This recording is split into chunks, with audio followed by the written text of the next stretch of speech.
अस्सलामुअलैकुम मेरे प्यारे बहन भाइयों, उम्मीद करती हूँ कि आप सब खैरियत से होंगे। तो आज हम इनकम टैक्स की बीकॉम पार्ट 2 की बुक का टैक्स ईयर 2023 टू 24 का न्यूमेरिकल प्रॉब्लम नंबर जो है वो 6 करने जा रहे हैं। प्रॉब्लम नंबर 6 में हमें बहुत से इंपॉर्टेंट पॉइंट्स और कुछ टिप्स जो हैं वो पता चलेंगी। आपने साथ साथ वीडियो को देखना है ताकि कोई पॉइंट स्किप ना हो जाए।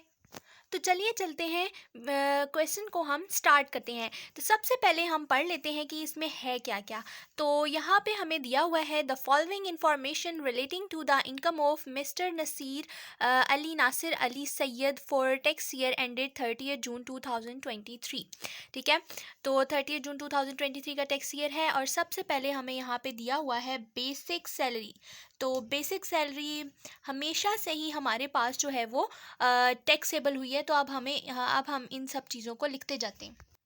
तो बेसिक सैलरी जो है, बेसिक सैलरी ये है हमारे पास टैक्सेबल 10। ठीक है, फिर उसके बाद अब हम आगे पढ़ते हैं। फिर उसके बाद हमारे पास दिया हुआ है डियरनेस अलाउंस। तो डियरनेस अलाउंस हमारे पास जो होता है टैक्सेबल होता है। डियरनेस अलाउंस जो है कंपनी की तरफ से दिया जाता है। कंपनी की तरफ से ये दिया जाता है, जो उनके एम्प्लॉय होते हैं उनको दिया जाता है, रहने सहने का उनका अपना खर्चा उनको दिया जाता है उठाने के लिए। ये सैलरी से अलग दिया जाता है, तो ये हमारे पास टैक्सेबल होता है क्योंकि ये एम्प्लॉय का बेनिफिट है। तो सबसे फिर हम उसके बाद हम लिखेंगे डियरनेस अलाउंस। अलाउंस तो ये हमारे पास टैक्सेबल आ जाएगा 1,25,000। ठीक है, फिर उसके बाद हम आ जाते हैं एफिशिएंसी होनोरेरियम।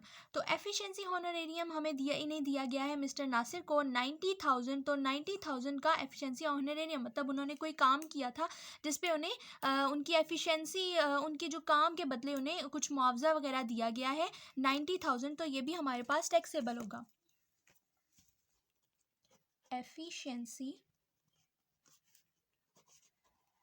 होनोरेरियम ये है हमारे पास 90,000। तो ये 90,000 भी हमारे पास टैक्सेबल होगा। फिर उसके बाद हमारे पास आ जाता है residential bills paid by employer. तो ओनर है जो कंपनी का, उन्होंने रेजिडेंशियल बिल्स मतलब ये खर्चे जो आम खर्चे होते हैं, टेलीफोन के बिल्स हो गए, आम जो घर के खर्चे होते हैं वो पे किए 75,000। तो ये भी इनका मिस्टर नासिर का जो है बेनिफिट है, तो ये भी हमारे पास हो जाएगा taxable. Residential bills paid by employer. ठीक है, ये हमारे पास 75,000 जो कि हो जाएगा टैक्सेबल। फिर उसके बाद हमारे पास आ जाता है cash award granted by the prime minister of Pakistan. तो पिछले क्वेश्चन में भी हमने ये किया था कि cash award granted by president of Pakistan, तो वो हमने एग्जाम्प्ट किया था। मैंने बताया था कि अगर cash award president of Pakistan जो है देगा, ग्रांट कर उसकी तरफ से मिलेगा, तो वो हमारे पास एग्जाम्प्ट होगा, बाकी सारे टैक्सेबल होंगे। ये इनकम फ्रॉम अदर सोर्सेज का आइटम है और ये जो है हमारे पास टैक्सेबल होगा। फिर उसके बाद ये हम बाद में लिखेंगे, अभी हम सिर्फ सैलरी के आइटम्स देख रहे हैं। Compensation for termination of service. अब कंपनसेशन मिली है टर्मिनेशन ऑफ सर्विस मतलब वहाँ से इन्हें जो पिछली टर्मिनेशन कोई हुई थी जॉब की, ठीक है, वहाँ से इन्हें कुछ जो है कंपनसेशन मिला है 1,85,000। तो ये भी हमारे पास टैक्सेबल है क्योंकि ये इनका बेनिफिट है। तो कंपनसेशन फॉर टर्मिनेशन सर्विस, तो कंपनसेशन में 1,85,000। फिर उसके बाद हमारे पास आ जाता है loan obtained from employer at the rate of 8%। ठीक है, इतना लोन है 10 लाख से अबव है, ठीक है, इतना लोन है 8% उसमें हुआ है। अब वो कह रहे हैं साथ एक और कंडीशन उन्होंने दे दी है कि इंटरेस्ट पे ड्यूरिंग द पीरियड। अब ये एक नई चीज़ जो है यहाँ पे हमारे पास आई है, ठीक है, तो इंटरेस्ट पे किया है ड्यूरिंग द पीरियड 1,04,000। ठीक है, 1,04,000 उन्होंने इंटरेस्ट दिया है। तो इसमें एक नई चीज़ है, वो ये है कि लोन obtained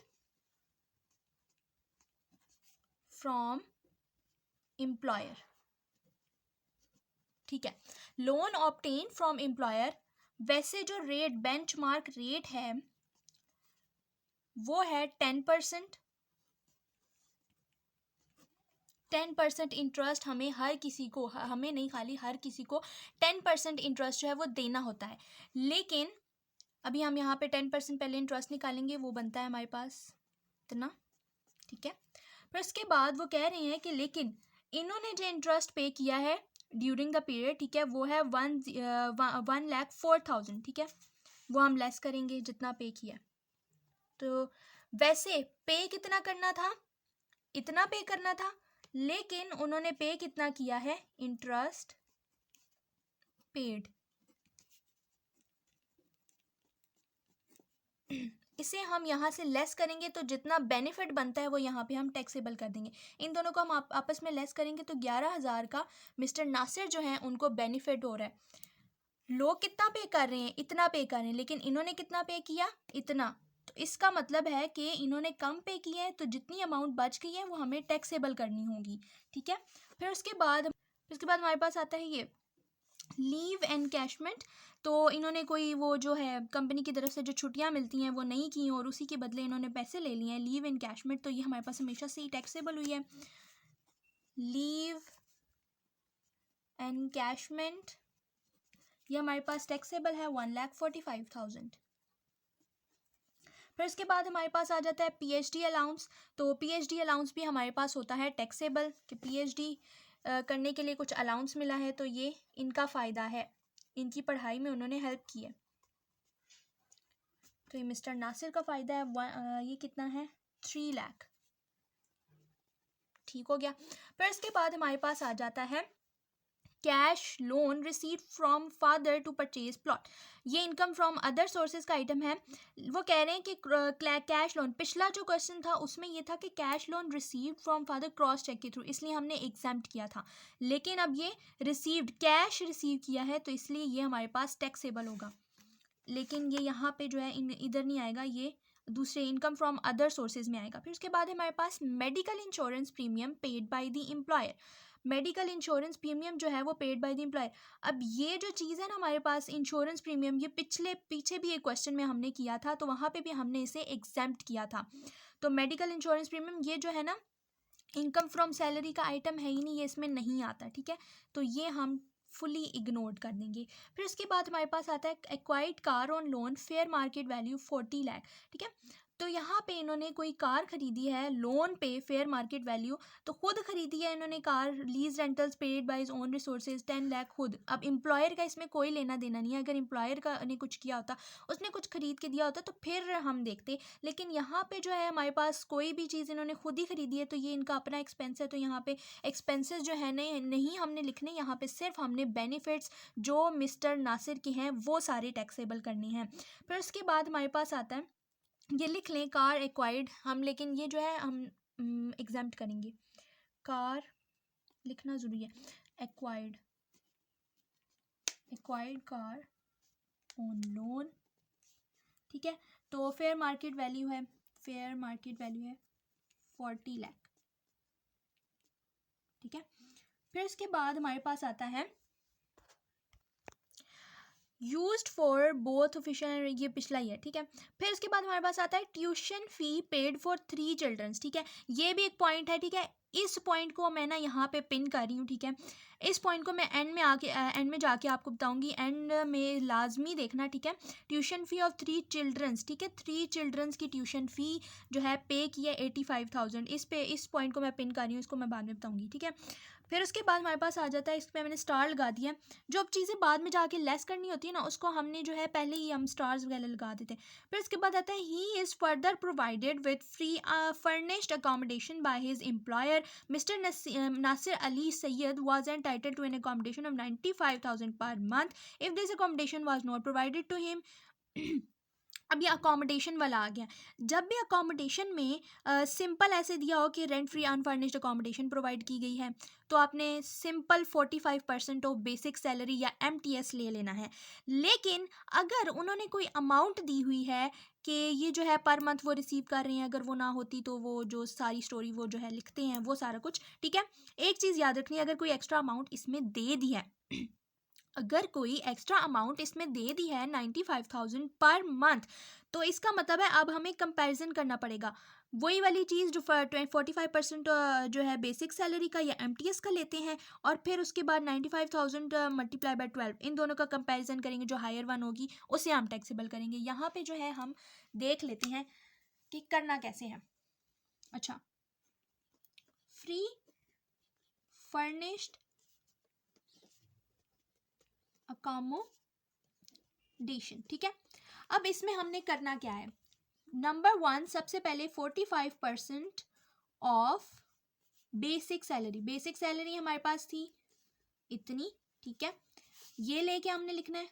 फिर बी हमने करना है 95,000 मल्टीप्लाई बाय 12, मतलब जो 95,000 पर मंथ वो कर रिसीव, ठीक है।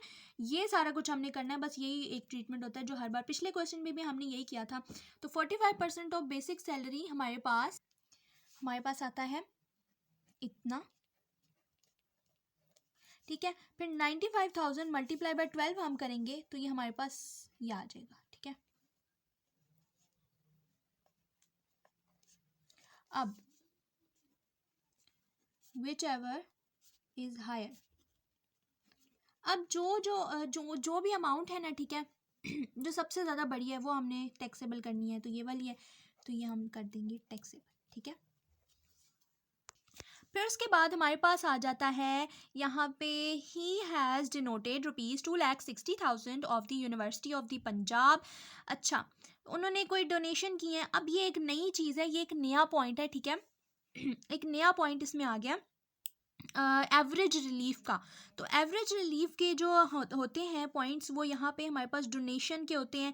एक एवरेज रिलीफ के कुछ पॉइंट्स होते हैं, फॉर एग्जांपल डोनेशन है हमारे पास, कंट्रीब्यूशन टू पेंशन है, point on sale of machine, ठीक है। ये 3 पॉइंट्स होते हैं। अगर ये आते हैं ना क्वेश्चन में, तो ये समझ लें आपकी ये एवरेज रिलीफ के हैं। तो यहाँ पे हमें डोनेशन का एक जिक्र आ गया, तो हम यहाँ पे एवरेज रिलीफ ये लगा दिया मैंने, ठीक है।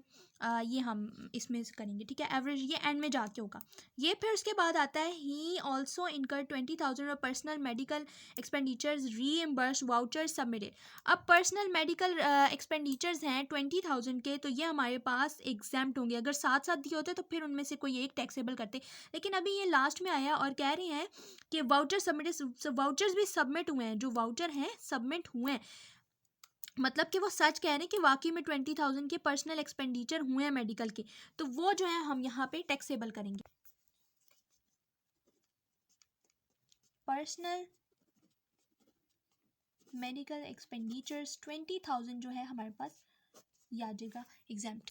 फिर उसके बाद हमारे पास आ जाता है during the year he received 1,30,000 in respect of 1 free Lahore USA return ticket. मतलब 1,30,000 का फ्री एक यूएसए रिटर्न टिकट मिल गया, तो ये भी ज़ाहिर है इनका बेनिफिट है, तो ये भी हमारे पास टैक्सेबल होगा, ठीक है। फिर बाकी क्वेश्चन भी साथ ही पढ़ लेते हैं। Tax deducted at source from salary 3,50,000। अब टैक्स डिडक्ट, ये सैलरी में से कुछ टैक्स डिडक्ट हुआ है, तो ये लास्ट में जाके हम लेस करेंगे। फिर एओपी के शेयर्स भी यहाँ पे हमारे पास गिवन हो गए हैं, ठीक है, गिवन है, ठीक है। ये 1 लाख है। Computer having fair market value 1 lakh was sold to 120। अच्छा, फेयर मार्केट वैल्यू जो मार्केट में वैल्यू थी वो 1 लाख थी, लेकिन हमारे पास ये 120 का उन्होंने जो है सोल्ड किया है। कंप्यूटर हैविंग मतलब मिस्टर नासिर अली ने 1 लाख का था और वो 120 का ख़रीदा है, ठीक है। ये चीज़ है इसमें, तो 120 का ख़रीदा है तो ज़ाहिर है नुकसान में ख़रीदा है, तो यहाँ पे हम सिर्फ बेनिफिट्स लिख रहे हैं, नुकसान नहीं लिख रहे, ठीक है। तो यहाँ पे जितने भी नुकसानात हैं वो हम एग्जेम्प्ट कर देंगे। तो हम चलें अब लिखते हैं। सबसे पहले चीज़ जो हमारे पास थी वो थी 130, हाँ, फ्री रिटर्न टिकट, ठीक है। फ्री रिटर्न टिकट था, वो था 1,30,000 का, तो ये इनका बेनिफिट था, ये यहाँ पे हम टैक्सेबल कर देंगे। फिर उसके बाद लास्ट में जो चीज़ एक दी हुई थी कि उन्होंने कंप्यूटर ख़रीदा है, परचेज्ड, ठीक है, 1 लाख का, नहीं, फेयर मार्केट वैल्यू जो है इनकी 1 लाख है और 120 का ख़रीदा, इसलिए ये इनका लॉस हुआ है, तो ये भी हम एग्जाम्प्ट कर देंगे, ठीक है। ये चीज़ें आ गई। अब सारा कुछ हो गया। फिर अब इसके बाद हमारे पास कुछ चीज़ें जो हैं वो रह गई हैं। यहाँ पे सैलरी की सारी हो गई हैं। एक ये इनकम फ्रॉम अदर सोर्सेज के जो दो रहते हैं, ये हम पहले लिख लेते हैं। इनकम फ्रॉम अदर सोर्सेज में दो ही आ रहे थे, cash granted by the prime minister of Pakistan, ठीक है। Prime minister of Pakistan other sources का, और ये टैक्सेबल होगा। मैंने बताया था कि अगर प्रेसिडेंट ने कैश अवार्ड किया है तो तब जो है वो एग्जेम्प्ट होता था। उसके अलावा प्रेसिडेंट के अलावा कोई भी अवार्ड किसी से, किसी और बंदे से अवार्ड मिले तो वो जो है हमारे पास क्या होगा, टैक्सेबल, ठीक है। फिर उसके बाद एक और चीज़ है, cash loan receive from father to purchase plot. Cash loan by cross check तो नहीं है ना, क्रॉस चेक हमने पीछे एग्जाम किया था, ये दूसरा है cash loan receive, cash receive हुआ है, ठीक है। तो ये भी हमारे पास क्या होगा, टैक्सेबल होगा। अभी हम ये लिखते हैं। सबसे पहला है cash award granted by prime minister of Pakistan, sorry मैं ऐसे ही लिख रही हूँ, 27,500, ठीक है। फिर उसके बाद cash loan by father, father से कैश लोन लिए, ठीक है। तो ये भी हमारे पास टैक्सेबल होगा टू परचेज प्लॉट 2 लाख का, ठीक है। अब हम इन सबको टोटल कर लेंगे, हमारे पास यहाँ पे आ जाएगी टोटल इनकम, ठीक है। टोटल इनकम हमारे पास आ जाएगी, तो यहाँ हम टोटल कर लेते हैं। हमारे पास आ गई है 34,78,500, ठीक है। 34,78,500 हमारे पास टोटल इनकम आ गई है। अब इसके बाद जब टोटल इनकम होती है, अब नेक्स्ट पेज पे जाते हैं। जब हमारे पास टोटल इनकम आ जाती है, हमें कुछ चीज़ें लेस करनी होती हैं और कुछ चीज़ें ऐड करनी होती हैं। नंबर 1 हमें ज़कात लेस करना होता है। नंबर 2 हमें प्रॉफिट पार्टिसिपेशन फ़ंड लेस करना होता है। नंबर 3 हमें वर्कर्स वेलफेयर फ़ंड लेस करना होता है। नंबर 4 हमें ट्यूशन फ़ी जो है लेस करनी होती है। मैंने आपको पहले ही कहा था कि मैं इसको पिन कर रही हूँ। हमारे पास इस पूरे क्वेश्चन में कुछ भी नहीं गिवन, ये भी नहीं है, ये भी नहीं है, ये भी नहीं है, सिर्फ एक ये चीज़ गिवन है, ठीक है। तो अब हम देखते हैं कि क्या मैं आपको बताने जा रही थी। यहाँ पे लिखा हुआ है, यहाँ पे लिखा हुआ है tuition fee of 3 school children 85,000। अब आप सोच रहे होंगे कि ट्यूशन फ़ी जो है वो हमने लेस करनी है 85,000, ठीक है, लेस तो करनी है, लेकिन यहाँ पे एक कंडीशन है, इफ़ जो टोटल इनकम है एक्सीड्स ₹15 लाख, मतलब अगर 15 लाख से ज़्यादा हो जाती है टोटल इनकम, तो यहाँ पे ट्यूशन फ़ी लेस करना अलाउ ही नहीं है, ठीक है। तो हम यहाँ पे ये नहीं करेंगे, ये एज इट इज़ आ जाएगी, ठीक है।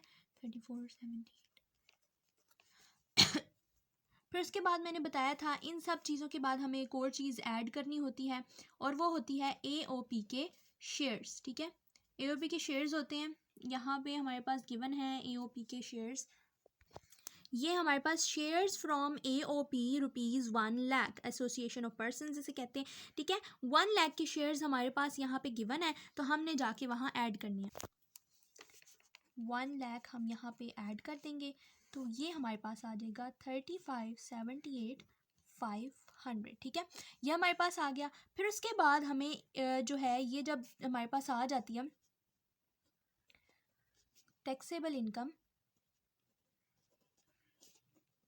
Income for rate purpose. अब रेट पर्पस के लिए इसके फ़ौरन बाद ही हमें लेना होता है वो स्लैब रेट लेना होता है, ठीक है।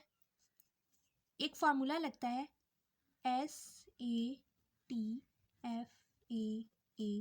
सैट पर, यहाँ पे स्लैब रेट होता है, ठीक है। ये मैं सिर्फ समझाने के लिए बता रही हूँ। Actual tax if AOP shares given, if AOP shares हैं तो तब ये होगा, और हैं तभी ये करना भी है, ठीक है। फिर उसके बाद यहाँ पे टीचर्स कंसेशन, अगर वो जो जिसका हम टैक्स निकाल रहे हैं वो टीचर है, नहीं है, तो यहाँ पे ये भी नहीं होगा, ये होगा, ये होगा। फिर उसके बाद फॉरेन इनकम अगर कोई है तो तब, नहीं है तो ये भी नहीं हम करेंगे। फिर उसके बाद हमारे पास आ जाता है एवरेज रिलीफ। एवरेज रिलीफ हमारे पास है तो हम ये भी करेंगे। फिर उसके बाद हमारे पास आ जाता है actual tax, sorry additional tax तो नहीं है ये। फिर उसके बाद टैक्स डिडक्टेड एट सोर्स, कहीं से भी टैक्स कोई डिडक्ट किया है, ठीक है। ये हमारे पास है, ये चीज़ें हमारे पास हैं। अब हम यही जो है ना बारी बारी करेंगे। सबसे पहले हम स्लैब रेट लगा लेते हैं। तो स्लैब रेट निकालने के लिए इनकम टैक्स, अब इसका स्लैब रेट बन कौन सा रहा है, ये 24 से 36 लाख तक का बन रहा है। तो यहाँ पे 24 लाख वाला लगेगा, 1,55,000।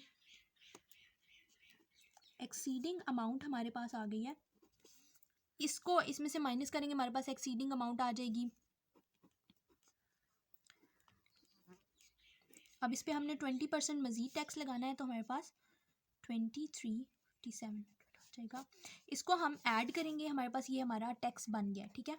ये हमारा टैक्स निकल आया, ये हमारा टैक्स निकल आया। फिर उसके बाद ये भी हमारे पास हो गया। अब हमने करना है actual tax if AOP shares given, क्योंकि इस क्वेश्चन में हमारे पास एओपी शेयर्स दिए हुए हैं, इसलिए हमने ये वाला भी करना है। तो अब हम एक्चुअल टैक्स निकाल लेते हैं। Computation of actual tax payable, ठीक है। एक्चुअल टैक्स पेएबल हमने कैसे निकालना है, इसके लिए फार्मूला लगेगा इनकम फ्रॉम रेट, जो रेट से आई है इनकम, ठीक है। फिर उसके बाद income for rate purpose,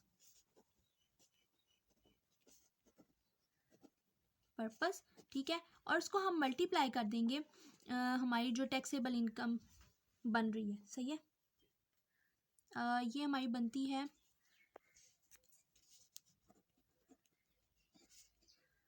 taxable income, ठीक है। जो रेट से पहले वाली होगी ना, जिस जो है अमाउंट पे, जिस इनकम पे रेट लगा हुआ ना, उससे पिछली वाली जो होगी वही हम डालेंगे, सही है। तो सबसे पहले ये हमारे पास इनकम फ्रॉम रेट, जो रेट से आई है, ये हम लिख देंगे। उसके नीचे हम लिखेंगे taxable income for rate purpose. यहाँ पे taxable income for rate purpose ये हमारे पास दी हुई है, ठीक है। ये हम लिखेंगे 35,78,500, और उसको हमने मल्टीप्लाई करना है एक्चुअल टैक्सेबल इनकम से। एक्चुअल टैक्सेबल इनकम मैंने बताया था कि जो हमारी income taxable income for rate purpose जो होती है, उससे पिछली वाली जो होती है वो हमने लिखनी होती है। तो यहाँ पे हम लिखते हैं 34,78,500, ठीक है। ये हम कैलकुलेट करके हमारे पास आ जाता है 38,9,503, ये हमारे पास आ गया, ठीक है। फिर उसके बाद हमारे पास ये भी हो गया, ये भी हो गया, सही है। फिर उसके बाद अब हमने एवरेज रिलीफ का निकालना है। एवरेज रिलीफ भी निकालने के लिए उसके इसी तरह का फॉर्मूला है, लेकिन थोड़ी सी चेंजिंग है। सबसे पहले मैंने बताया था क्वेश्चन में हमें एवरेज रिलीफ का एक पॉइंट दिया, हम वो पहले पढ़ लेते हैं। तो यहाँ पे वो कह रहे हैं कि he has donated 2,60,000 to the university of the Punjab. 2,60,000 average relief का ये आइटम है, डोनेशन। एवरेज रिलीफ के आइटम हमें कैसे पता चलेंगे, कौन से होते हैं। ए नंबर 1 होता है डोनेशन, नंबर 2 होता है कंट्रीब्यूशन, फिर उसके बाद नंबर 3 जो है प्रोविडेंट फंड पे जो कंट्रीब्यूशन होता है। फिर उसके बाद contribution to pension provident fund. फिर उसके बाद नंबर 3 जो होता है point on sale of machine, point on sale of machine, ठीक है। ये 3 पॉइंट्स जो है हमारे पास होंगे, तब ही जो है हमने एवरेज रिलीफ लगाना है।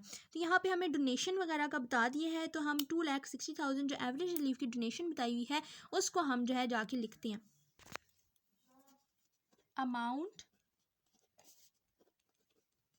अलाउड फॉर रीबेट, ठीक है। अमाउंट अलाउड फॉर रीबेट हम यहाँ पे लिखेंगे।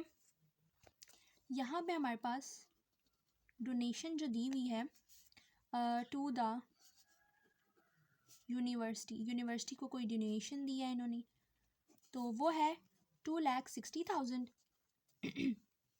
लेकिन जब डोनेशन दी होती है तो उस पर रेट्स हमारे पास पीछे बुक में दिए हुए हैं, ठीक है। 30% डोनेशन पे लगता है। तो हम जो हमारे पास टैक्सेबल इनकम है उसको हम करेंगे 34,78,500। पीछे हमें जो टैक्सेबल इनकम दी हुई थी, एक्चुअल टैक्सेबल इनकम, जो हमने पीछे यहाँ भी यूज़ की थी, सही है, इसी पे ही हमने लेना है। तो ये हमारे पास आ जाएगा